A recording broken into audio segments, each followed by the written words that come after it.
அஸ்ஸலாமு அலைக்கும் வரஹ்மத்துல்லாஹி வபரகாத்துஹு. சூரா கஹ்ப்.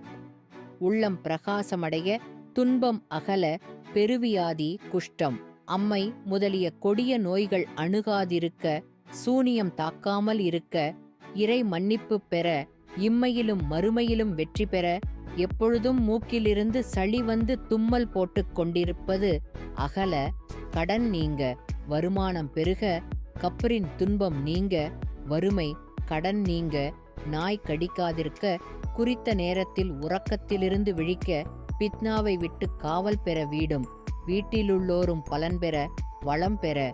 சுவனம் புக, உடைமைகள் பாதுகாப்பு பெற, அவற்றால் தீமை ஏற்படாதிருக்க, சிறையிலிருந்து விடுதலை பெற, நோய் நீங்க, கடினமான அலுவல் எளிதாக, இருதய படபடப்பு நீங்க, வறுமை ஏற்படாதிருக்க, உலகத் துன்பம் அணுகாத்திருக்கவும், சுவனம் புகவும்,